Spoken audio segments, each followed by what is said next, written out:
Aloha to our candidates, our directors, and our guests.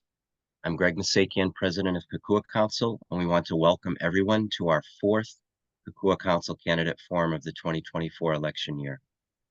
Today we welcome Pat McCain, Ikaika Olds, and Ian Ross, who are all competing to be the next State House representative for District 23. Paul Rabati was planning to attend and contacted me this morning to let me know he was not feeling well, was on his way to see a doctor. So we hope he feels well soon and we wish him the best. The incumbent, Scott Nishimoto, is not running for this seat. So it's a fresh District 23 seat, and one of these candidates will be taking over for the incumbent. We are looking forward to learning more about the candidates and their positions on many of the issues that impact Hawaii and District 23, which includes Moiliili and Macaulay. Lila Mower, the most recent president of Kokua Council, current president Emerita, and a seasoned moderator for these forums, will moderate today. I introduce Lila Mower, who will begin the candidate forum. Aloha and mahalo for joining us. I'm Lila Mower, today's moderator. Each question will be asked of every candidate in rotation so that no candidate is always the first to respond. Candidates, please keep your responses limited to up to 2 minutes. You will be muted if you exceed 2 minutes. As we proceed, each question will be read and posted into the chat.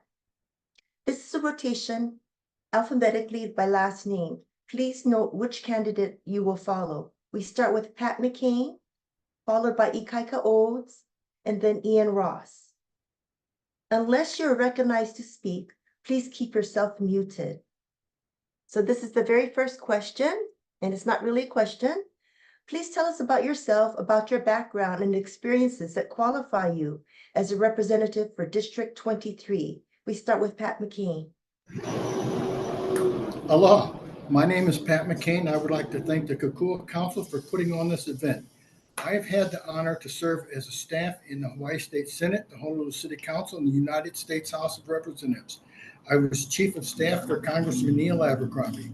I worked in the City Managing Director's Office, was Deputy Director of the State Department of Transportation, and retired from the United States Department of Homeland Security.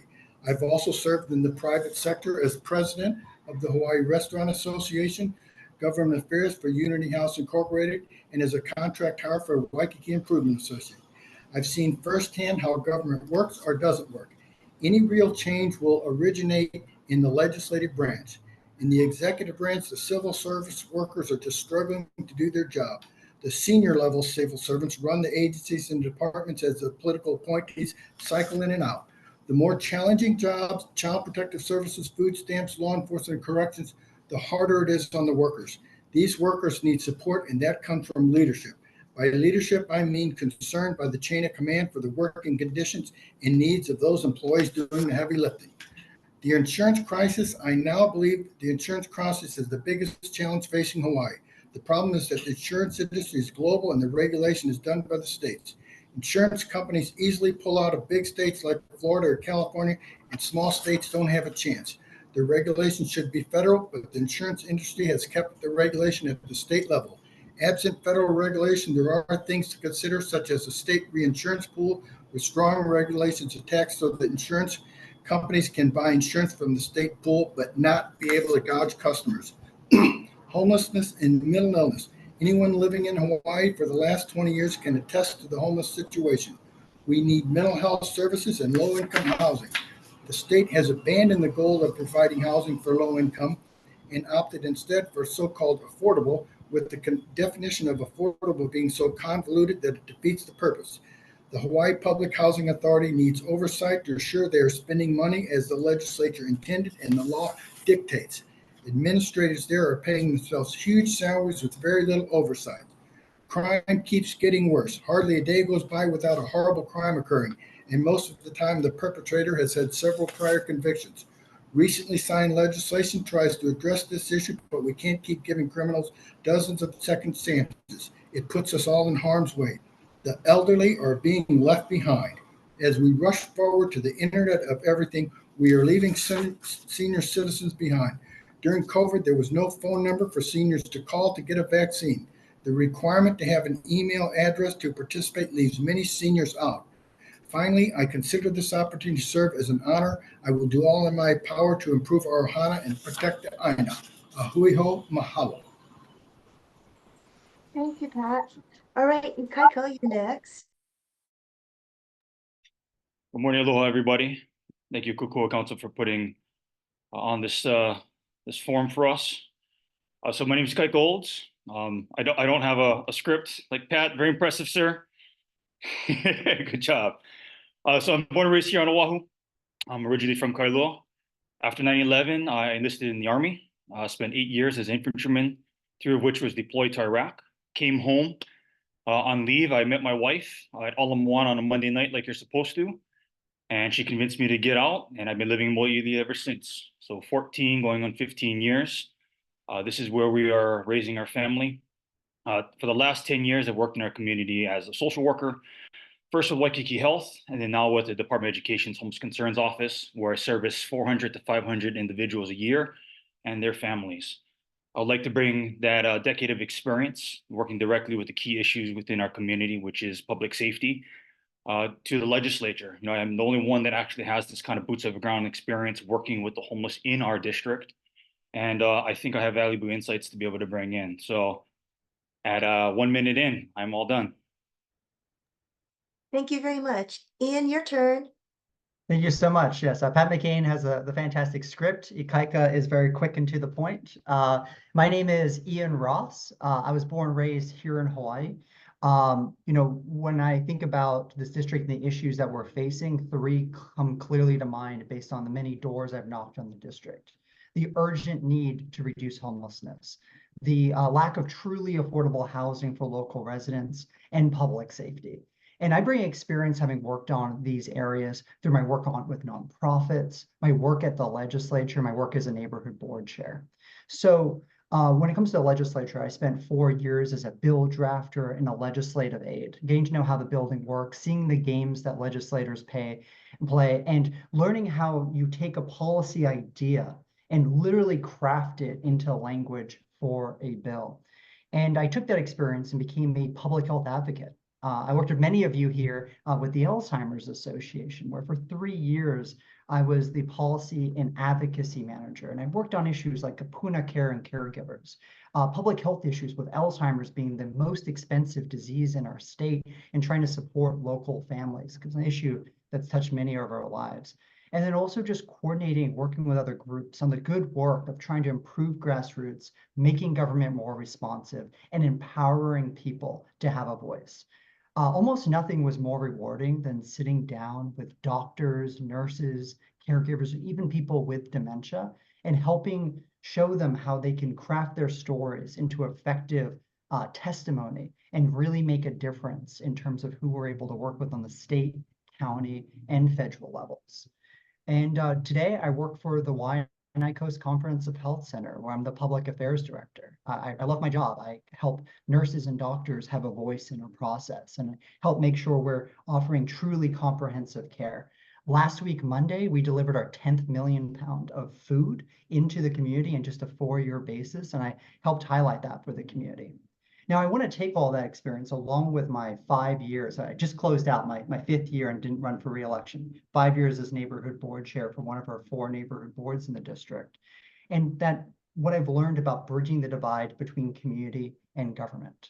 Like many of you in this room, I've seen how effective voices can change the way that a bill is going in committees, how they can persuade fellow legislators, how it can bring the community together. And I want to bring that experience over. I have, drafted bills, but I've also advocated for bills when I was serving the board for RISE, successfully with the Alzheimer's Association, and most recently with the Waianae Coast Comprehensive Health Center. This community and government experience, I believe, makes me uniquely qualified to hit the ground running. And again, thank you so much, everyone who's organized this Kokua Council, and for everyone watching. I'm looking forward to a spirited discussion. Mahalo. Thank you very much. All right, the second question is posted. One of the most pressing issues for the state is the lack of affordable housing. Act 39 increases the capacity for greater density in communities with qualified residential zoning. Does this act address or exacerbate the problem of affordable housing? We start with you, Ikaika.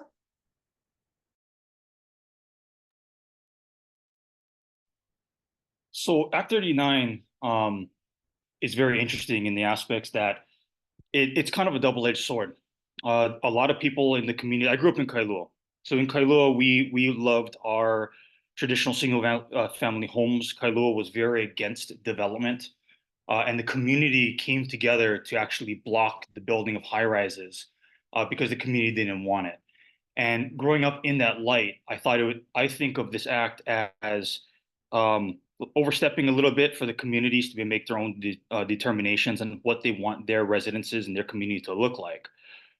On the flip end of the side of the coin, we have an opportunity to increase the amount of units available, across the state. So now people, if they would like to, can build an extra unit, which is going to potentially double the amount of occupancies that we will have available for people to be able to get housed. So it really depends on what side of the coin you're on. In one aspect, it creates more units for people to live in. On the other end, it can impact the communities in negative ways when we think about things like infrastructure, when we think about things like parking. My family up in Kaimaki has already seen monster homes being developed at a rapid rate, and parking has already become a huge issue for them, where it's becoming contentious. In some instances, it's actually becoming violent. So we'll see how it plays out. It's an opportunity, but I think it needs to be well thought out and executed. Thank you. Ian, you're next. Land, land, land. The number one driver of cost of housing is land. By allowing more subdividing of the plots that already exist, this means the value of each of those plots increases. Simply put, this is actually one way that we might actually see the land value increase, not decrease, that homes that don't decide to do more density become less affordable anyway, because if they were to be subdivided and the demand to purchase to do that could actually cause some backfiring. Now, I want to make this very clear. I'm a huge fan of density as a model. I think to keep the country, we got to make the city more city, the town more town.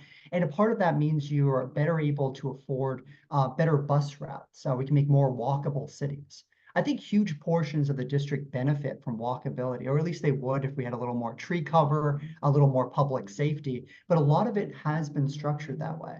But I think this wasn't necessarily the best way to go about what I think was a very clear intention for the bill, which is we need to develop the urban core. We need to develop along transit lines to build housing that can be truly affordable. But there's no requirement on affordability for this measure. Now, I will say, before the advocates got their teeth into it, I think this measure missed the mark by a lot. But now I think it's potentially based on implementation could be effective.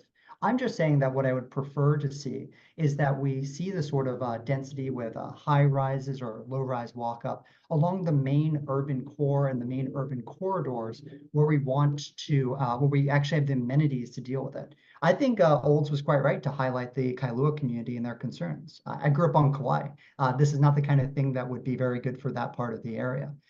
I think if we had just targeted more and put more affordability requirements, or at least more intentionality into it, it could have been a measure that could really improve things. As it stands, I think we're going to need some more measures to go along with it if we want to see the results that we need.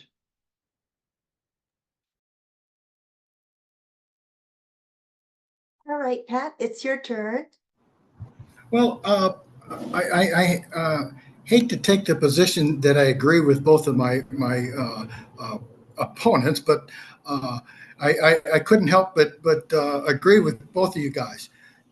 We're going to be dealing with issues for a long time.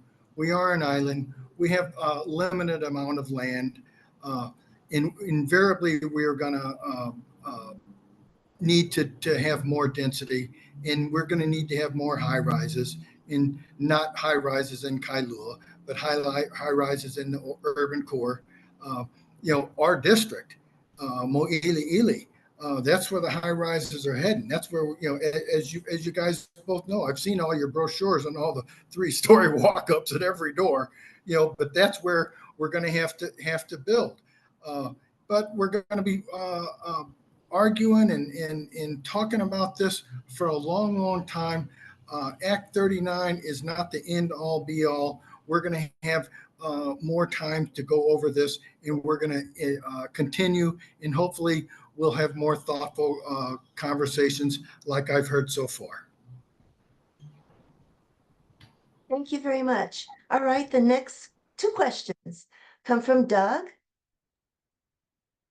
Hi, okay, these are affordable housing questions. The first one is this: with so much of Hawaii's housing being sold to non-residents, how do we prevent non-residents and corporate investors from driving up the cost of our housing? This is such a fantastic question, Doug, and thank you so much for it. I mentioned land is one of the big drivers of cost of housing. The number two would be out-of-state and out-of-country demand. I think that we heard Pat really articulate how, what we define as affordable, it gets skewed, and it gets skewed even further when it's completely disentangled from the wages that people receive in Hawaii. A recent study by Uhiro showed that we've now gone to a low point in affordability. Today, only 1 in 5 families have the income threshold to qualify to buy the median home in the state. That means even if you save and you have the down payment, you do everything right, you just wouldn't be able to get the mortgage on this place. That's not sustainable. That's terrible. It's a driving reason why so many people are choosing to leave the state. So to the point about being sold to non-residents, I think everyone here is familiar with the fact that the U.S. Constitution, we have the Commerce Clause that makes it really hard to stop out of state. U.S. constitutional protections also extend to nation of origin. That means you can't just say if you're from this list of countries, you can't buy a home. But we can be very creative and purposeful in what we do. So for example, I'm a strong supporter of teacher housing modeled on UH faculty housing. You have to be a teacher to be eligible. We only have 72 units in the state today. Let's get that to 2,000 or 3,000 built on state lands. You could fix it, the rent at affordable rates, and that would be one way we could keep more teachers here. Additionally, Department of Hawaiian Homelands is one of the best ones to reinvest in. There's 29,000 people on the wait list, only 9,000 people on the land. We need to give them more support so they can build. And I think Ali Watson is a good director who's trying to bring it in that direction. And then finally, I support social housing models. For those of you who were here 2 years ago, you might recall my more in-depth answer on Aloha Homes. But something like that allows you to make sure it has to be residents and no other lands or property owned. And those are the sort of things I think could address this issue. Thank you very much. Thank you, Ian. Pat, you're next. As far as non-residents, I think we can consider, if you're not filing resident taxes, then we can tax them more. I know property taxes is a city function, but there's no reason why we shouldn't try to protect what we have here. And I just think that and as I said in my introduction, we've gone to a so-called affordable housing, and we have abandoned low-income housing. And I think that a lot of we could look at the Public Housing Authority and take a look at what they're doing, because I'm not sure that they're actually serving our purposes. But I want to keep things positive because my blood type is B positive, and I don't want to get off in anything that's unnecessarily cranky. But I'm all for making non-resident folks pay. I look at places like Maui where huge numbers of homeless local folks because of the fire, and then tons of the B&B stuff going on. And absolutely, the B&B people, it used to be that we tried to keep tourism in Waikiki, but now it's in Kailua and everywhere else. So non-residents, we should figure out ways for them to pay. Thank you. Thank you very much. Ikaika, your turn.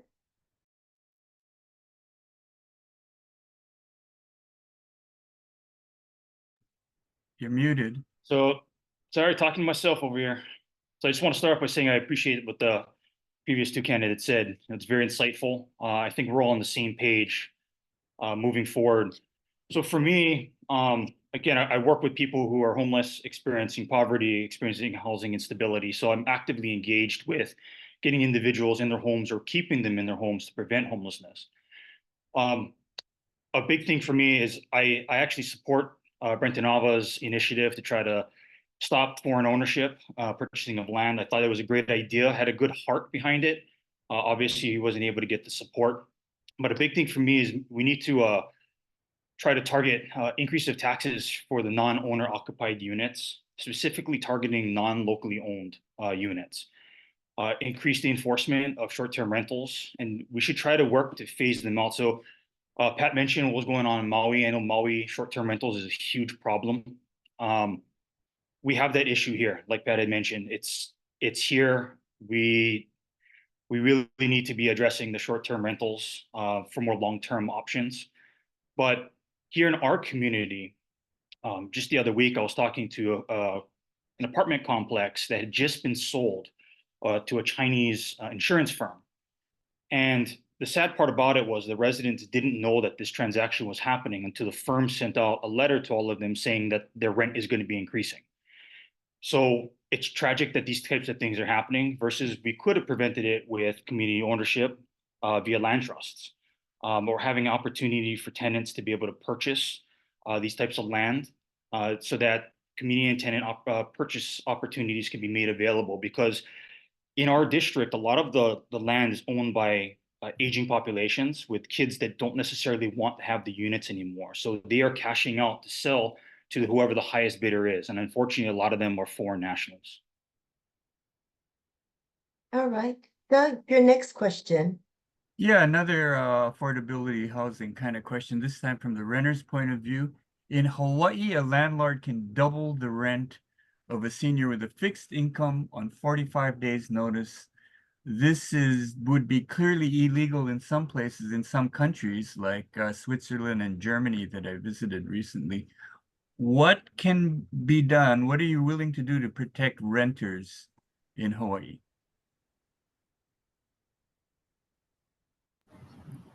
Am I up? Who's up? I think it's you, Pat. We start with Okay. Ian. Ian. Oh, Ian.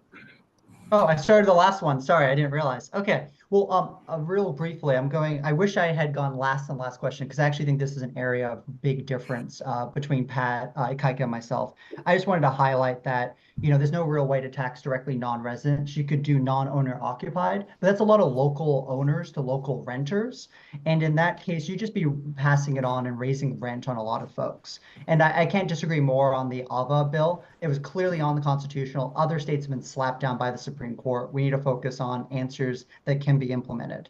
Speaking of answers that can be implemented on this one, the biggest problem is that the landlords have so much bargaining power. We're in such a tight market when it comes to housing that essentially we run into a situation where even the most powerful protections for tenants can't overcome the fact that where else would they go in many circumstances, and sending people into litigation isn't the most helpful. So first off, affordable senior housing, we have this well regulated today. We can increase the regulations there. That's one very important protection. Two, we should be opening up more possibilities for ownership. Hawaii's homeownership rates are crashing, going down year after year. If more people own their home, this would be far less of a problem, and that's very critical. But it's really hard to make up for a failing market in this case. The tight housing market is the driver, which both increases cost over time, and actually a mechanism very well articulated by Ikaika, where a new owner comes in, refinances a much higher mortgage rate, and passes it right along. So that's basically it. We need to be expanding the availability of affordable housing. We need to support senior housing specifically as well. And in addition to that, we should be supporting ownership so people have that American dream, that possibility to really have that independence and not live with these types of concerns over their head. And I think that three-part approach is the way forward. Thank you. Pat, you're next. okay. I'm for rent control, I don't know why we can't control rents. Other places do it. New York City does it. And as far as the foreign ownership, it's not in the Constitution that it should be like that. It would take our congressional delegation in federal legislation, but other countries don't allow United States citizens to go in there and buy land. We only get to do that in certain places. So I'm not sure that isn't something that we could keep in the back of our mind. But yes, we need senior housing. And there was a point in time, I don't know, 20, 30 years ago, where the city made a big push. Marin Tower, Chinatown Gateway, a bunch of things. The city did well there, but I don't know that the state is doing so well. But I appreciate the conversation, and I'm learning a lot, and thank everybody. Thank you. Ikaika, your turn.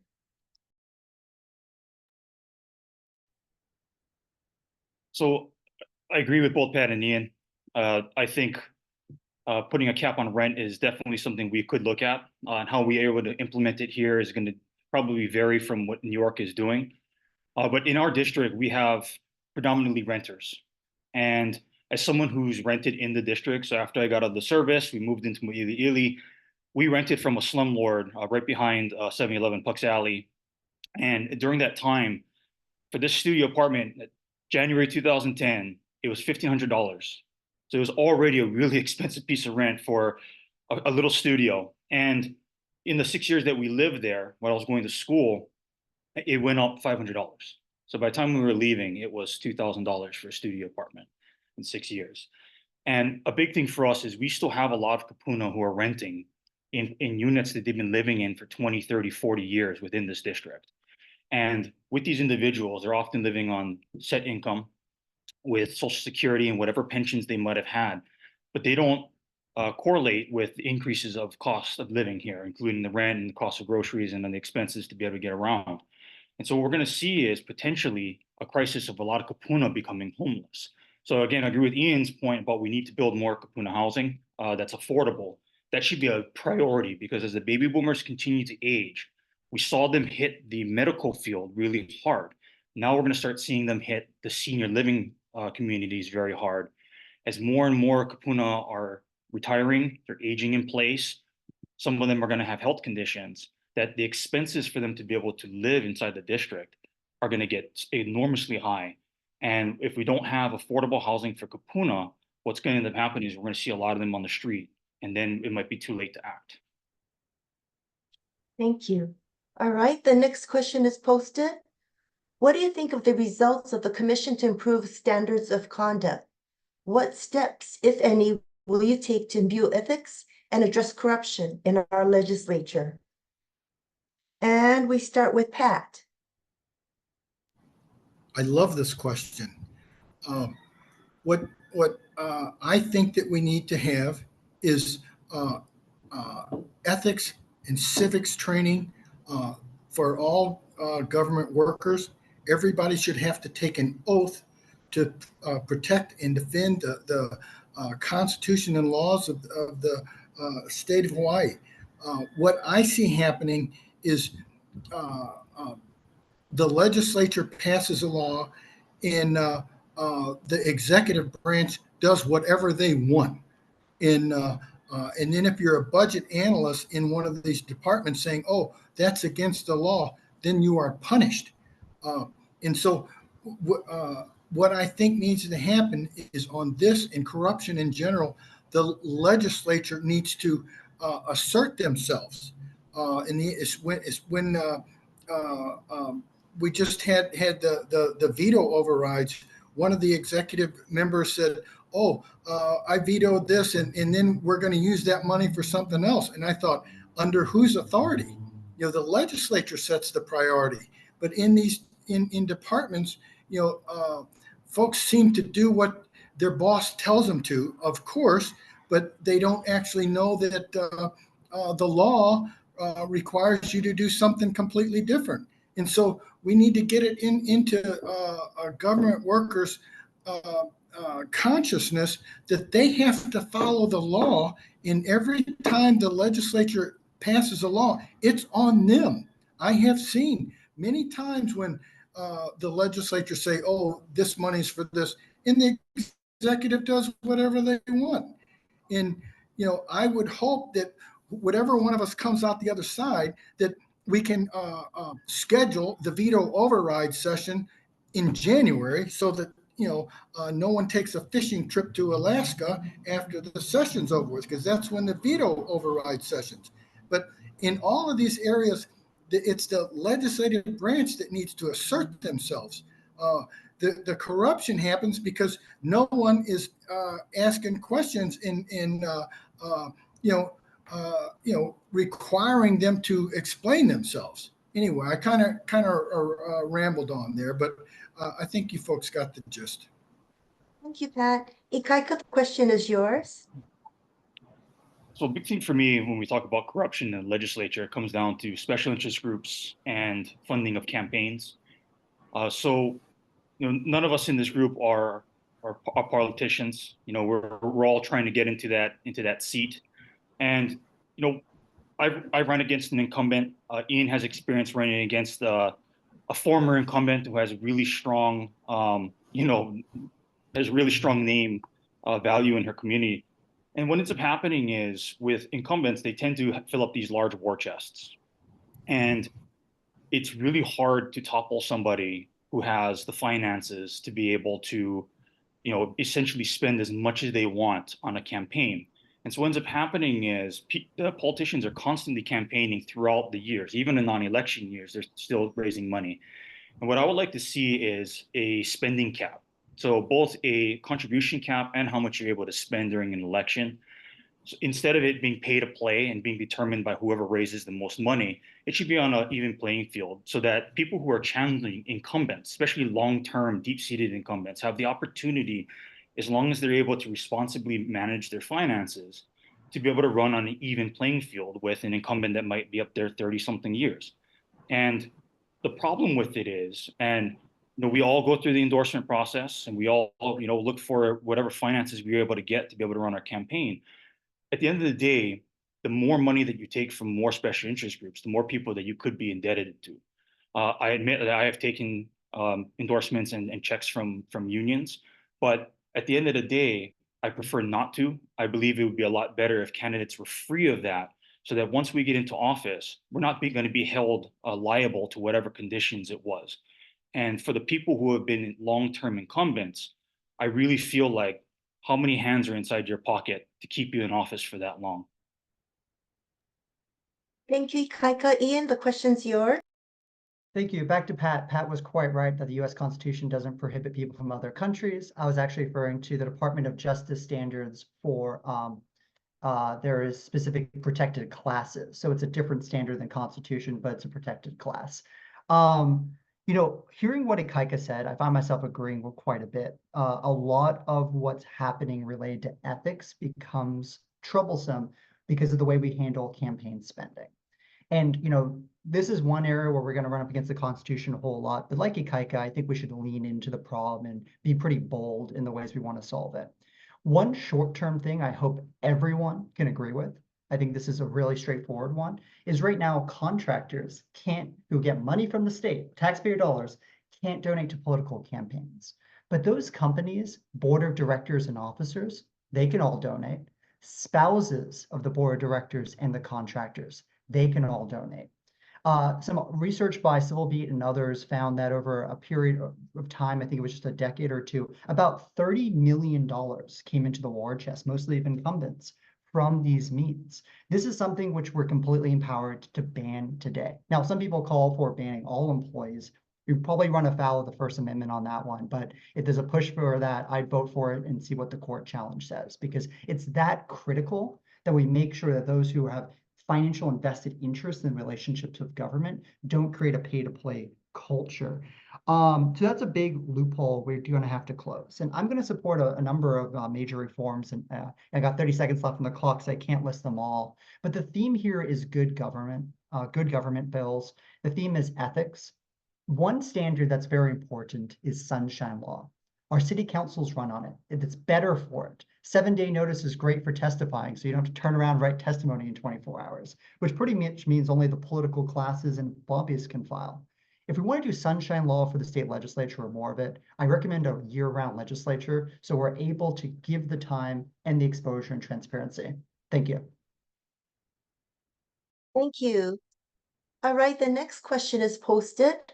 While the recently enacted Tax Cuts Act 46 were touted to be historic, many opine that these tax cuts are only election year kabuki and that the state must reverse or revise these cuts next year to ensure that we have enough revenues. What are your thoughts? And I'm going to start with Ikaika. So I don't like using the double-edged sword analogy because I feel it's a little hostile. But again, so the tax cuts, when we're taking a look at this, I feel like just in a nutshell, we're going to have to see how this plays out. In one end, for middle-class people like myself, the blue-collar workers, we may see significant gains from this. But on the flip end of the coin here, what's going to happen in terms of the funds that we have lost?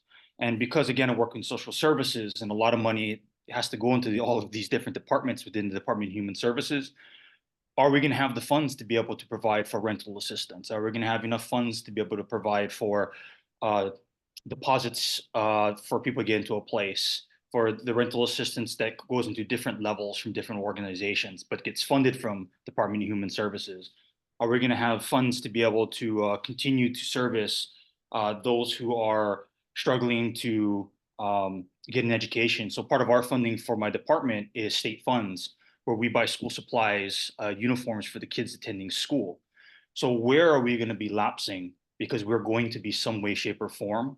So I'm just curious on what that's going to look like. But on the short end, it looks good for people like me.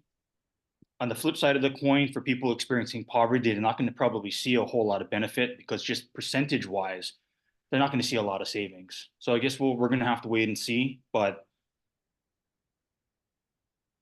I guess, yeah, we're just going to have to wait and see. All right. Thank you very much. Ian, you're up.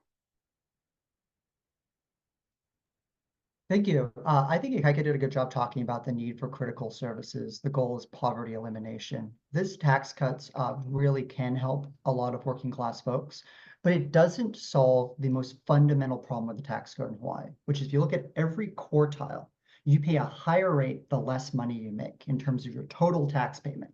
So the more money you make, it's a reverse flat income tax in a sense. It's a regressive income tax. So as you make more, less and less of a percentage of your money is going to government. It really, really shouldn't be this way. And a part of the idea behind making this universal was a misguided approach. Right now, many people in Hawaii take advantage of the fact that we have low property taxes compared to the rest of the states. So they have a home here. They spend 5 months a year here. But because they spend less than 6 months a year, they pay 0 in income tax, 0 in capital gains tax, and take advantage of a great investment model. I've been told by legislators, one of the ideas behind giving those tax cuts is to get them to stay a little bit longer, and then maybe they will pay taxes and that will work. I think this trickle-down approach is misguided. It might work in some cases, but I think a wiser thing to do would be to adopt things like Washington State does, which says it's not all or nothing if you live 6 months a year there. It's if you're there for 3 months, 4 months, et cetera, you pay proportional. It's 25%, 33%.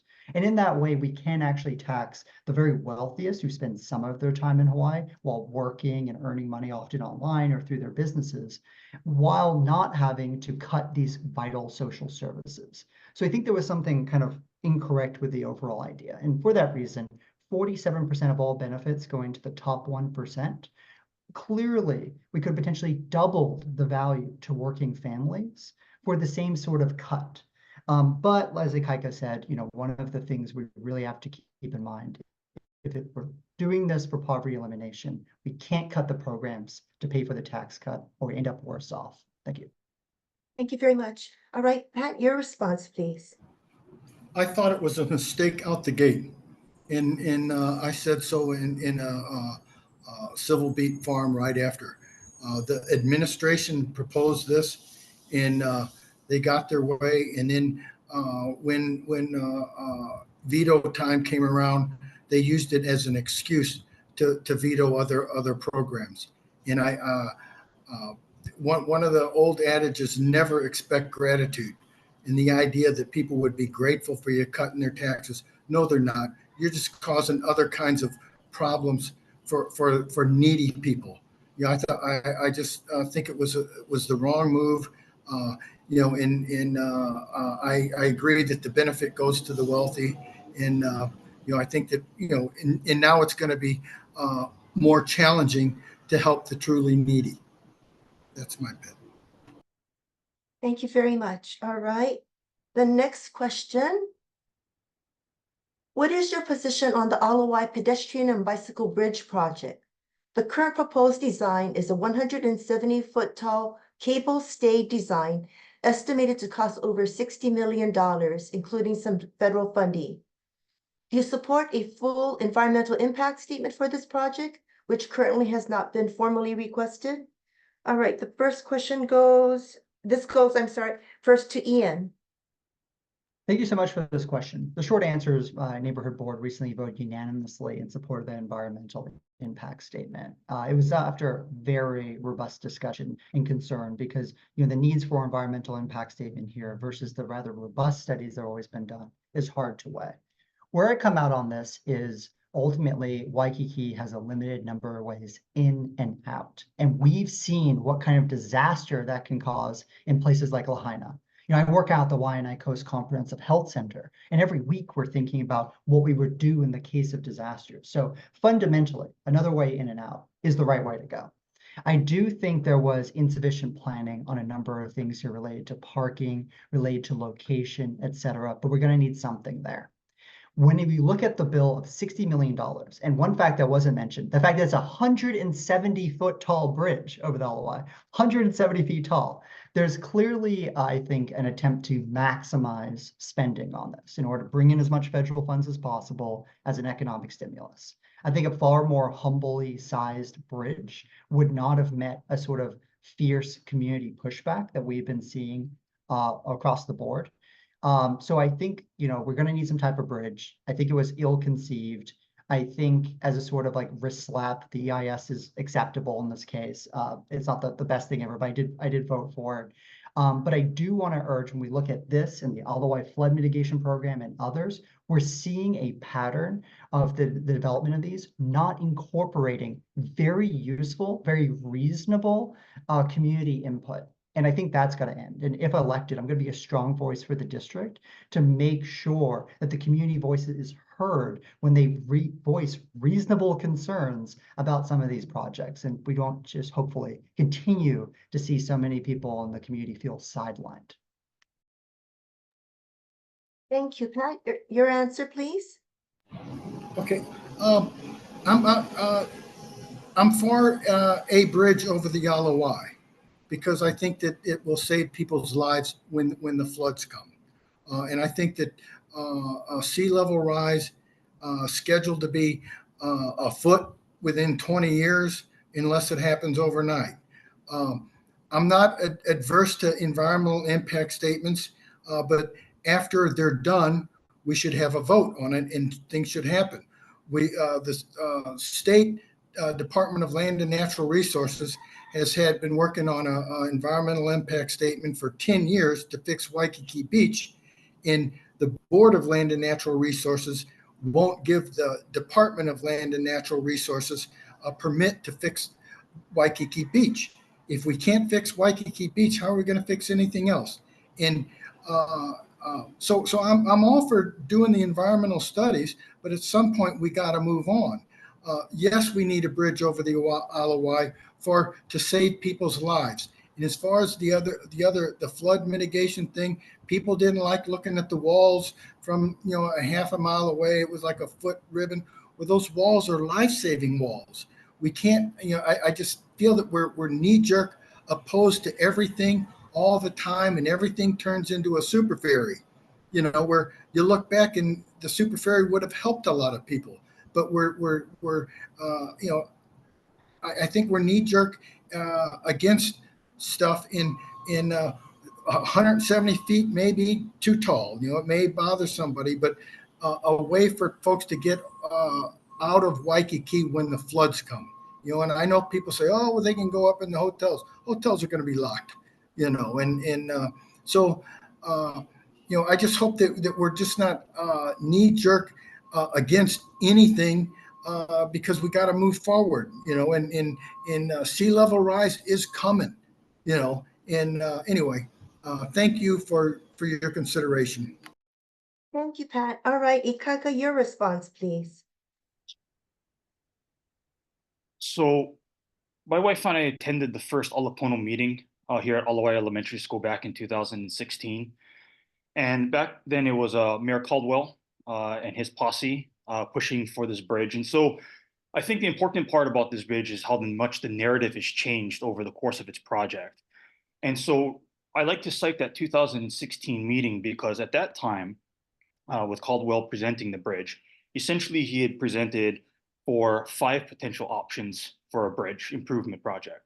So we could have improved one of the 3 current bridges we already had, namely the Moiliili Bridge, which is a death trap, and then potentially 2 new pedestrian bridges across the Alawai at certain points. So one was over here at the University Alawai Park, where it's currently being planned right now. And the other one would have connected you over to where the golf course is. And so at that time, they were asking us about the width of the bridge, about what the bridge should look like, and then the locations. Nothing came out of that. Essentially, they determined that they want to build it over here, connecting Kalaimoku and University. So over the years, we've attended every single meeting that the Ala Moana Bridge project had on our side of the river. And essentially, it wasn't so much of, oh, do you guys want the bridge? It's more of what do you want the bridge to look like? Not even locations anymore. And so, yes, we do need to have a proper egress from Waikiki. I was working in Waikiki the night of the tsunami back in 2010. You know, I got to see firsthand what it looks like to try to evacuate Waikiki. I was working right there on Lure Street that night. And so, yes, will people actually physically walk across the bridge? Probably not. We saw it that night when HPD was going up and down Waikiki telling everyone to leave.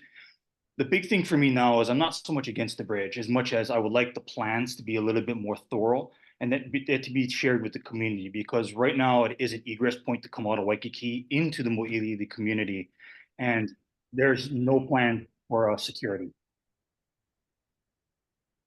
All right, the next question is a long one, so I'm going to give you some time to look at it as I read it.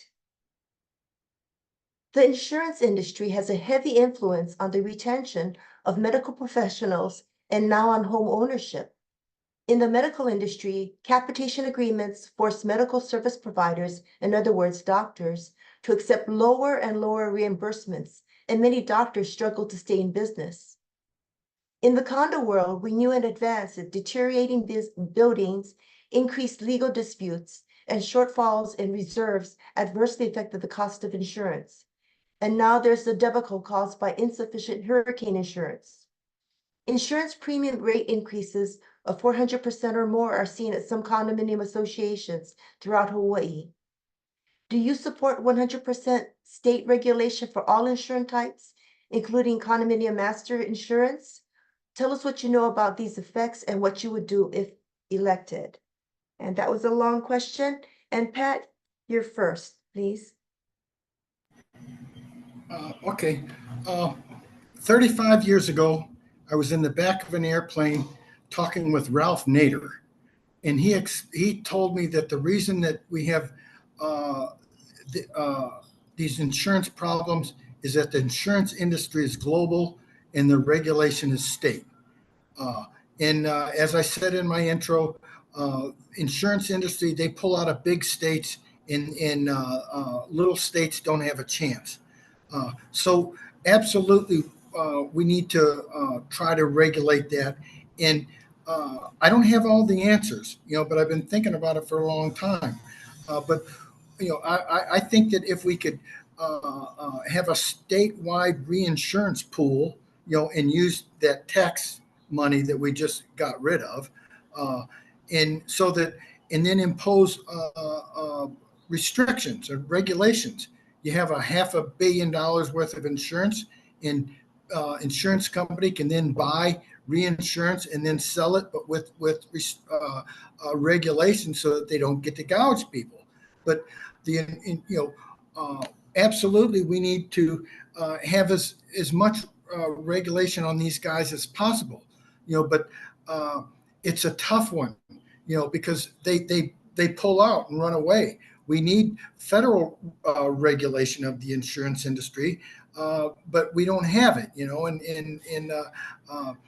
I think our delegation is solid, but we're in this tough spot. I'm on my condo board, and we had the talk, and and we're waiting on what's happening. And when I met with the realtors, the chairman of the board there, he said he had a 4-year-old house and just had everything's brand new, and he just had his homeowners double. So the regulation that we have is ineffective, and we gotta and I'm I don't know if a special session is necessary or not, but there needs to be a thorough discussion about all of this with all with insurance commissioners and everybody. But it's gonna hurt. This I actually said that I thought this may have been more challenging than homelessness, because once my buddy, he just had his go up 400, and once these rates, these insurance increases go to the landlords are going to pass it on to the renters, and the renters are going to be on the street. So this is the hot potato issue. And I know Ian has done some work on it before, and I'm wide open to everything, but we need to Pat, I don't mean to cut into this, but it's been quite a while. So Lila, in the future, if you could step up a little sooner. Thank you. All right. Ikaika, you're next, please. So we have to cut this into two pieces, right? So we have to cut this into both the medical insurance world and into the homeowners insurance world. And while they're similar, they're different. The impacts and how they're impacting our community are different. So for me, I was a pre-med when I started at UH, and a lot of my friends are currently practicing medicine. And so one of the big things here in Hawaii is we have an issue when it comes to Medicaid. Working at Waikiki Health, it's really hard to get your Medicaid reimbursements and to be reimbursed up to 100% for the services that you're rendering. Was a huge thing for us. And so thankfully, being a federally qualified healthcare system, we were able to tap into different kinds of money. But at the end of the day, institutions and like that need Medicaid reimbursement. And a lot of the clients that we were serving, we actually were signing up for MedQuest to be able to get services. So that's one issue, is we have to address the ability for medical professionals to be able to get 100% reimbursement on their Medicaid, because that affects a wide range of individuals here in Hawaii that are actually using it. And then on the homeowners side, we're seeing a national crisis. And here in Hawaii, here in our district, we have a lot of condominiums. We have a lot of apartments. So we have a lot of large buildings where the homeowners and then the AOAOs have to take out these large policies to be able to protect it. And one thing that we do have here in this district is a lot of aging buildings. And here in Moiliili, a lot of the walk-up apartments are built back in the 50s and 60s. So what we need to do is we need to have incentivized programs to allow landlords, AOAOs, to be able to do the proper maintenance in order for them to bring down their rates. And a big thing right now is water. Water damage and water damage claims are a big driver of the insurance prices going up. And it's unfair because what one building experiences often hinders the entire market, so around that area. So if one building is having a lot of leaks, it can impact the insurance of all the residences around that space. I want to keep my time. Thank you. Thank you very much. We should have allotted more time on this. Ian, you're next, please. Yeah, this is a challenging one. I like it. Not so much the question itself, which is thought-provoking, but getting it all in on time. So thanks for the question. The issues surrounding insurance for medical and housing field are certainly very complex. So I want to acknowledge the significant influence that the insurance market has in our lives. When we're talking about healthcare and we're talking about housing, we're talking about some of the most personal things that affect our lives. So first and foremost, we have to balance the need for more insurance with, of course, the need to keep insurers in our market. I think, Pat did a good job of explaining the need for federal regulations. I'm right there with him. When we do it here locally, we have to deal with the fact that insurers might pull out. And that's what we're experiencing right now. So many of the rate increases aren't coming from our local insurers. They're coming from people going to secondary markets for people who can charge exorbitant rates because they fall through. These secondary markets are not and would be incredibly difficult to have our insurance commissioner insure. So these 30–40% increases that some people are experiencing are being signed off by the state insurance commissioner.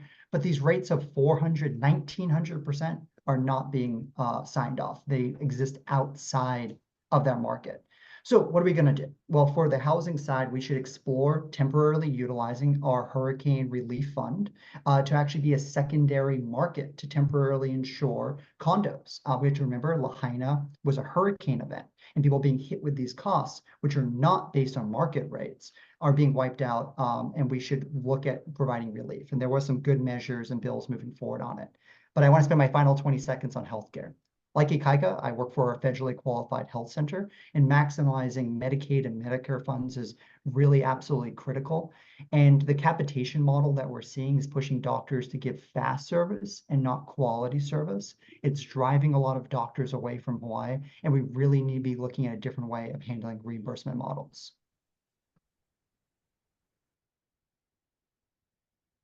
Thank you. The next question is also a little long. It's posted now. The Moiliili Neighborhood Board adopted a resolution supporting consumer protection bills for condominium owners. Slightly different versions of that resolution were also adopted by the Ala Moana Kaka'ako, the Waikiki, and the Makiki Lower Punchbowl and Tantalus neighborhood boards, and a subsequent version was adopted by the 2024 Democratic Party. These resolutions are significant because as much as 40% of Oahu's population resides in condominiums.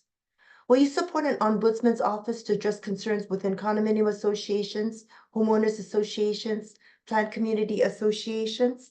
The first question, this question goes first to Ikaika. So 100%. As a condo owner, I've seen firsthand the battle of the boards that happens between residents and the boards and the AOAO. And it's really sad because when you buy into a condominium, you're buying into a community, and you're essentially buying into a dictatorship. Oftentimes, board members have their own agendas. We've seen that here in the condo that we own.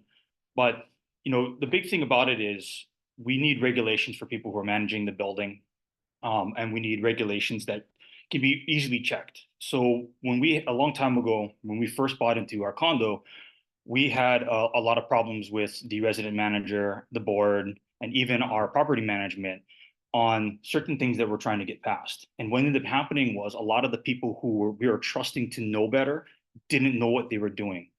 And for residents, we were frustrated because we didn't know what we didn't know. So having an ombudsman would be really beneficial for having a place. So, hey, are you doing something that's illegal? Hey, is this something that a building is allowed to do? Because at the end of the day, right, these AOAOs are designed to protect the group. But when the group doesn't have a voice, what good is having this protection agency above us that doesn't actually fight for us, but is actually fighting for the special interests of a few people who are on the board, or the few people who actually show up to the board meetings?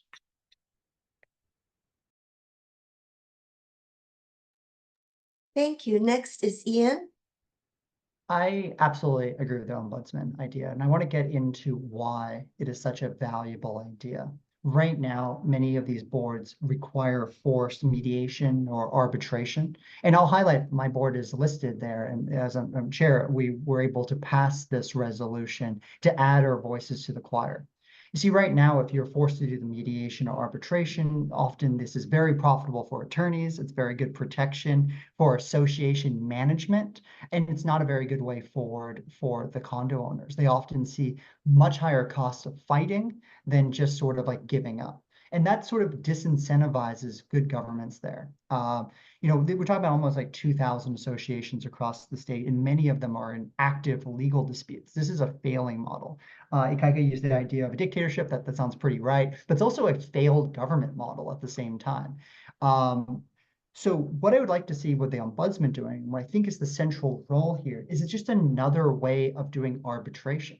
And this ombudsman would become more talented over time, seeing more cases, and hopefully laying down the law would start dissuading people from the types of activities that we're seeing come up to this litigation. There's a bit more I could say on it, but I think I've taken the full 2 minutes and there's a few seconds over on the others. So I'll leave it here and pass it off to Pat. All right, Pat, it's your turn. Yeah, I love this question, actually. I'm on my board. I've been on the board for 10 years. We have nobody wants to be on the board. We have a vacancy right now. I don't want to be on the board, but I do it out of a sense of obligation to my neighbors. My building is basically senior citizens. In anytime anything comes up about the maintenance fee, I always think about taking money out of Virginia's pocket down the hall. And I'm proud that we've kept our maintenance low. We've got a solid, sober board, but I know that they're all not like that. I've heard stories about people bringing lawyers and people getting arrested at boards, but you can't dictate a good conscience. But as far as an ombudsman, absolutely, a third party so that the board members don't look like bad guys all the time, But it's a tough one. We need more people to be on the boards and be willing to sit through it. It's time consuming, but it's very important. And absolutely, I'm for the ombudsman. Thank you. Thank you very much. The next question, let me post it, will be asked by Dale. Okay, Go ahead. thank you for putting up with us today. Thank you. This question is, all voters should have received their primary election ballots. State condominium statutes do not encourage mail balloting for homeowner association elections. Instead, although a large portion of condo property owners do not reside on site, they are offered only a proxy form which guides them to assign their vote. Will you introduce legislation to guarantee the right of condominium owners to vote by mail and the internet? Thank you.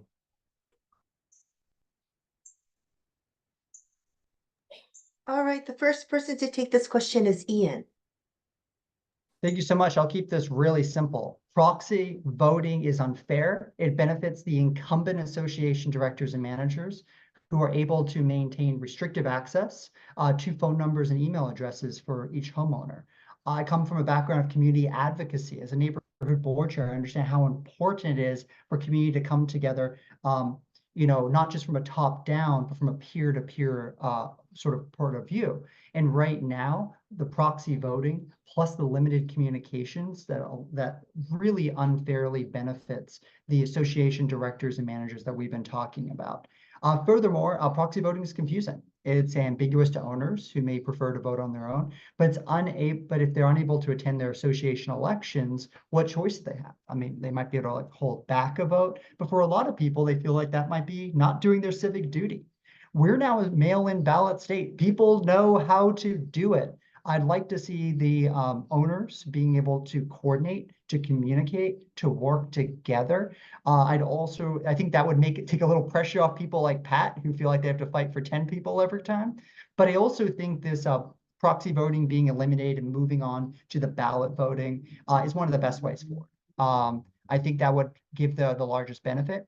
I can see some individual cases where other models may make sense. There's a big difference between a condo with 500 apartments versus one with 30. But for the most part, this is the way forward, I think. And I think the people of Hawaii would be for it as well. So I would introduce this legislation. I fight like heck for it. And I'll do my best to get it done. Thank you. All right, Pat, it's your turn.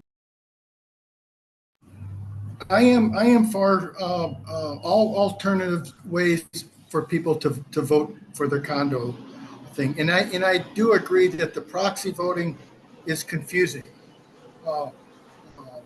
not long ago, I was trying to get off my board and I had so many votes and I was giving them to somebody else and the rest of the board wasn't going to let me go. And I got the largest number that I could have imagined and I was trying to weasel away.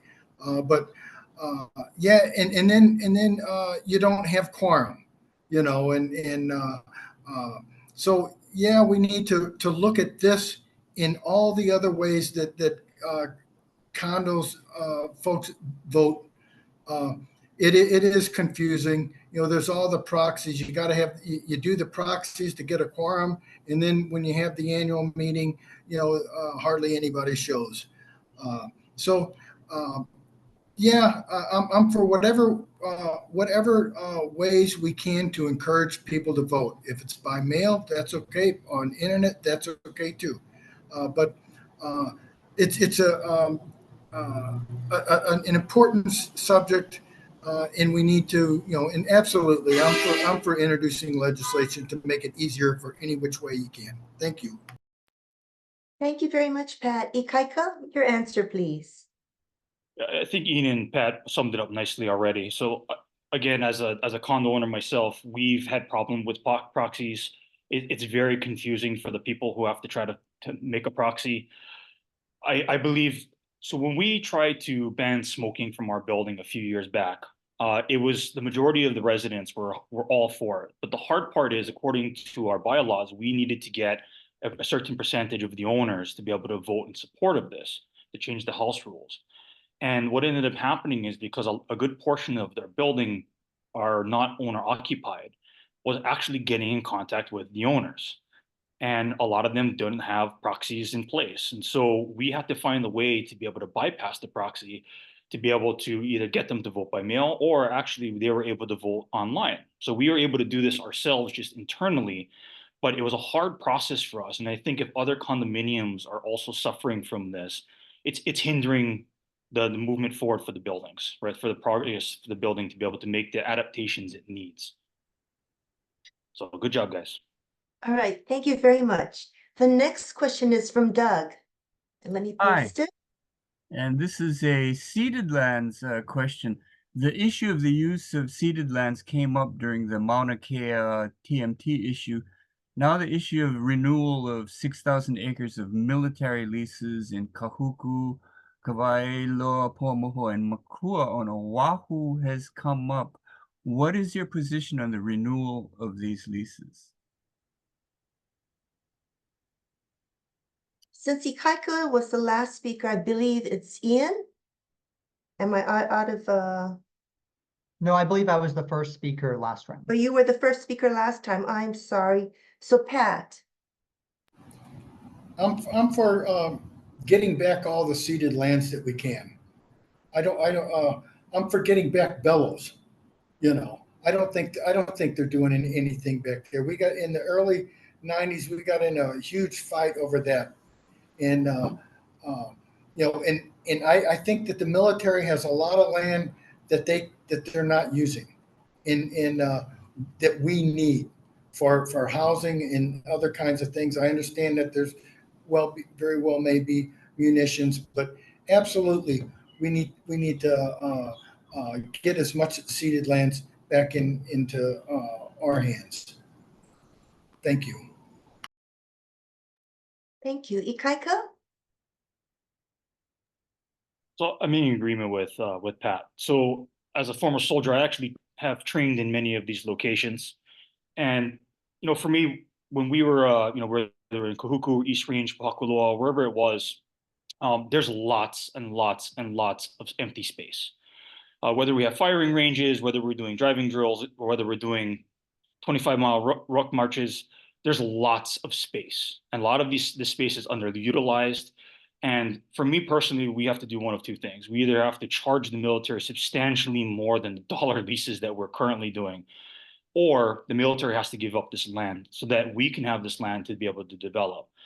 And the big thing for the military is they don't like cleaning up after themselves. I can speak this as a fact, as a former soldier, that the military loves to hang on to the land that it has, because once they have to give it back to civilians, they're responsible for cleaning up all of the mess that they made, whether it's munitions or other contaminants. And so it's a big ask for us to be able to get the land back, but it's ours. It's not theirs. So one of two things, they either have to pay a fair price, not the dollar leases, or they have to clean it up and give it back.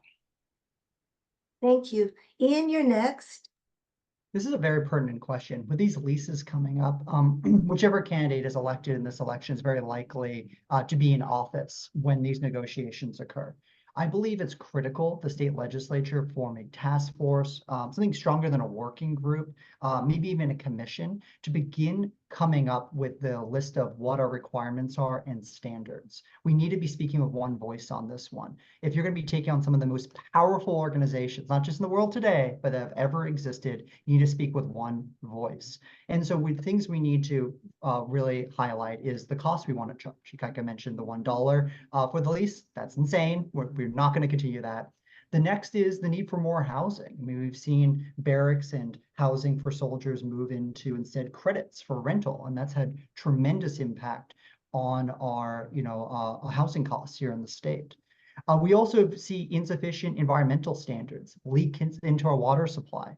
Huge numbers of problems like this.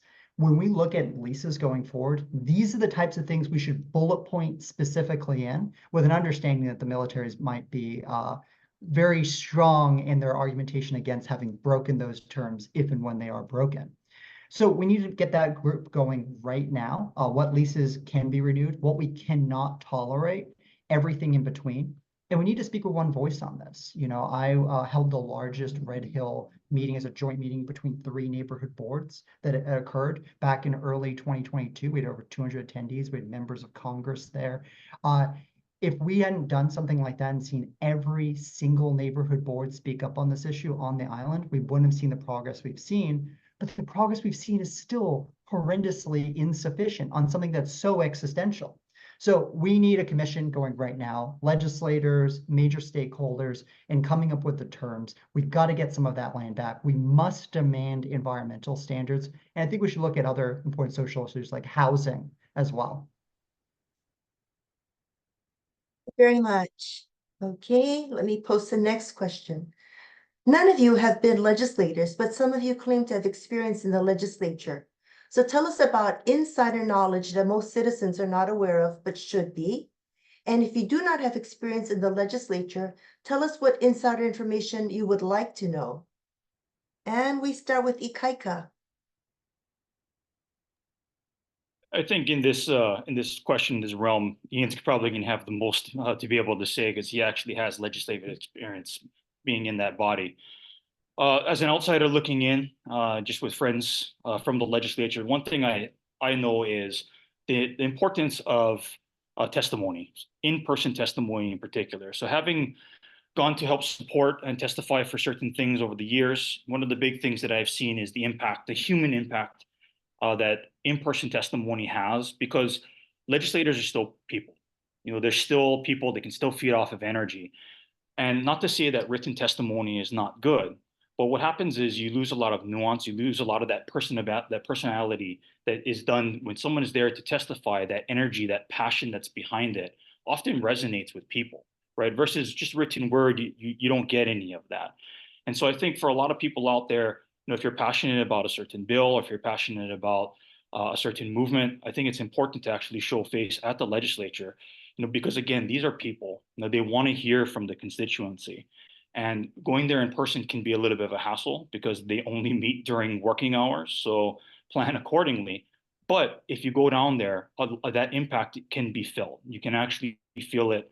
And I had a nice conversation with Rep. Albaladi last November after a whole bunch of nonprofits were asking for funding for homeless initiatives, where she actually said that she was very impressed. Her committee was very impressed by the testimony that was given, and they could feel it. And then after the testimony was finished and we had a little bit of a lunch, being able to actually talk with these committee members adds a little bit more of nuance for what you were fighting for. And again, they're people, they want to hear this stuff. And so for those looking for inside knowledge, hey, go down, verbally testify for things that are important to you. Thank you very much. Ian? Thank you very much for this opportunity. I'm going to wait till that music stops. Okay, thank you very much for the opportunity. Very good question. One thing I want to highlight first and foremost, and one thing we believe we have to change is the unilateral power of chairs during conference committee.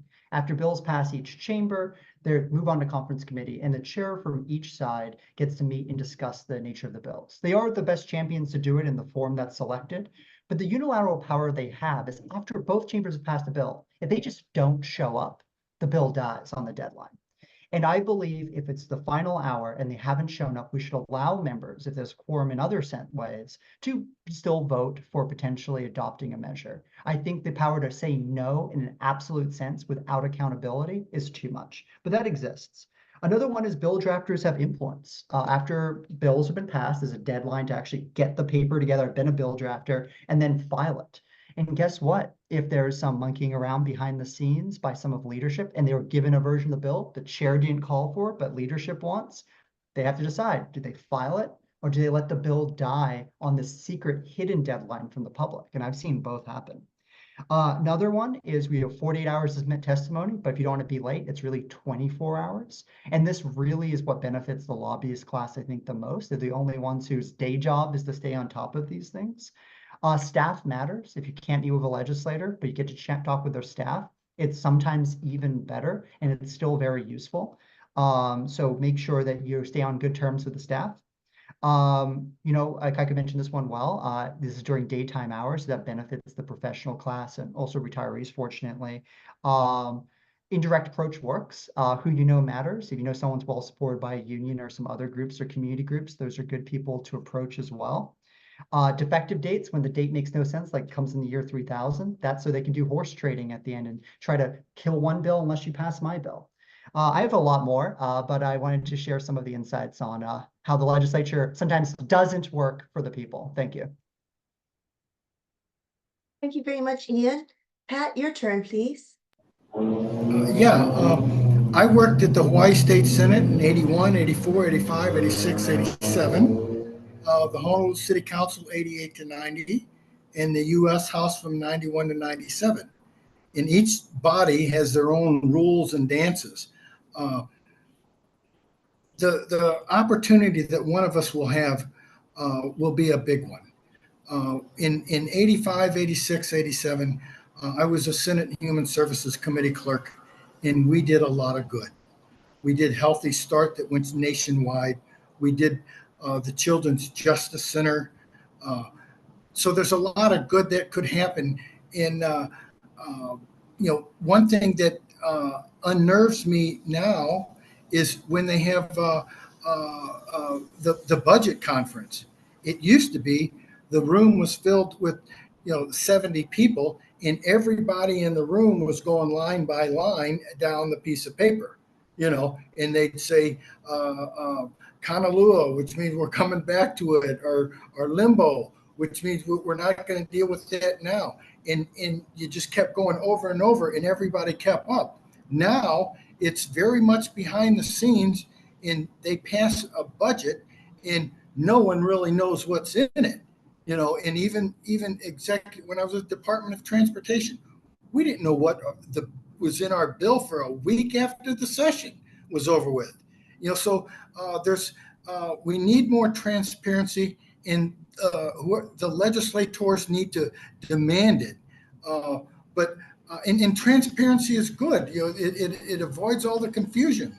But there needs a lot of attention can be dealt with in general. The legislative branch needs to assert itself over the executive branch, and because when it's confusing like that, the executive branch does whatever they want, and they spend the money however they want. It's a good opportunity, and it's a very important, and I hope that they get more transparency. Thank you. Thank you. So now we're in our final round, and what it is your 2-minute summary of what you would like to say to your constituents, to the voters out there. And we're going to start with Ian. Thank you very much. I was born and raised here in Hawaii. And I see the difficulties and the challenges every day when I look at my window and the time when I worked at the legislature. My 5 years as a neighborhood board chair and as a public health advocate who makes the drive out regularly to Waianae, where I'm employed, and see the poverty and the need. I want to be a strong voice for the district, and that means using the skills that I've developed as someone who's worked in government recently in the legislature and developed these relationships, as someone who has been a neighborhood board chair who's experienced amplifying the voices of our residents, and also in public health and bringing that approach to solving some of our problems and understanding how to navigate Medicaid and Medicare and making sure the health services that our constituents need is out there. A legislator's job is to take the ideas and the needs of our community and to write legislation, to write laws that can really move the dial, to really deliver. They need to be someone who can work with colleagues and takes a collaborative approach and understands the needs, not just of their constituents, and not just the needs of other legislators, but there's other legislators' constituents, so they can find win-wins and deliver. And I think it's also really important they know how to listen. These are skills that I've developed by helping pass bills. I was one of the champions who helped support Kapuna caregivers and Kapuna care, and took one of the leads for testifying recently with the Alzheimer's Association. This year, with the Waianae Coast Comprehensive Health Center, we passed a bill to help improve biosecurity. When I served on the board for RISE, I passed a bill which got rid of a requirement that restricted shelters from allowing minors under 17 to stay the night at any shelter in the state, and instead made sure they could have a safe roof over their head. These are the types of things I'm working on in the community. And if I have the honor of being elected to the State House, I want to continue this work full-time for you. Thank you very much for this opportunity to speak with all of you. Thank you very much, Ian. And now, Pat, your 2-minute summary. Thank you very much. I want to say mahalo to Kokua Council for doing this. I haven't met Paul, but I hear good things about him. Ian, you're a very ambitious young man. I hope all your dreams come true. And Ikaika, thank you for your service with the homeless, and thank you for your military service. I've lived in Hawaii longer than you folks have. But there's a lot that we can do. I've got experience in understanding of the government process that I think can help us. We have a lot of problems.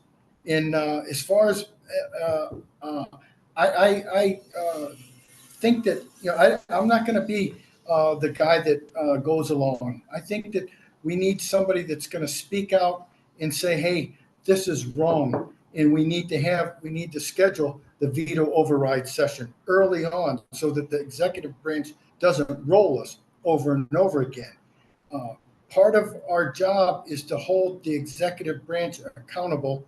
And I think that for years they've been getting away with stuff.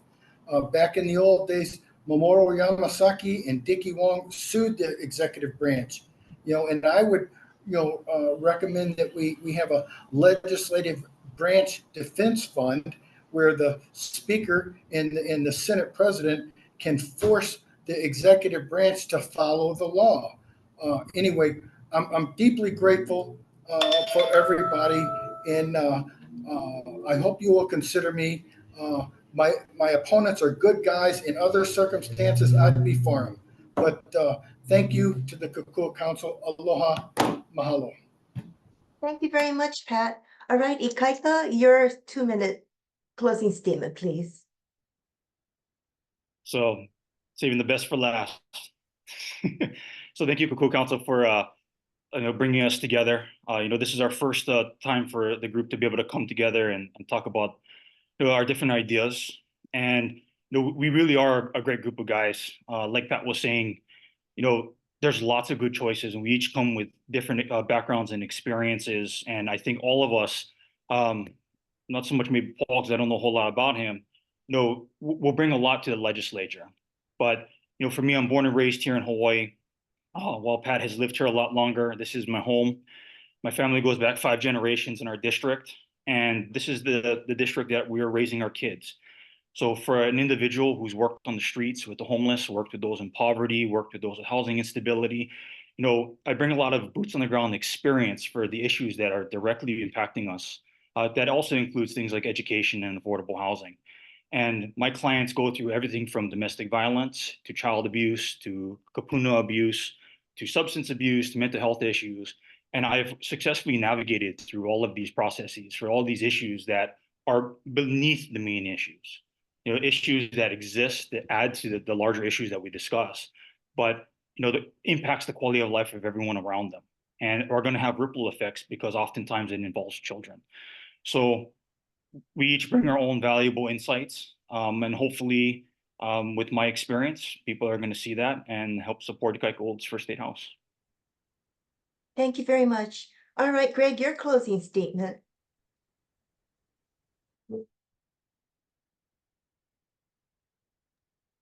I just needed to unmute myself. So Kokua Council would like to thank our candidates for joining us today, and we wish you all well with your future campaigning. We know the ballots are out and you're still stumping and meeting people, so we wish you the best. We appreciate your time to answer our questions, and we hope that those who watch today or will watch online later will be able to make their best choice when they vote, because they had an opportunity to see you and hear the candidates together. I think it's very important that when we meet together, we can ask you questions together and you can all respond to the same questions. It's very helpful to, the residents of Hawaii to see who the candidates really are. And I also want to thank our directors for their hard work to organize these forums, and especially Lila Mower for moderating all of these forums. We've had 4 of them in the last 6 days, and you have to excuse me, my voice is giving out a little bit. I've had a little bit of a coughing attack during this.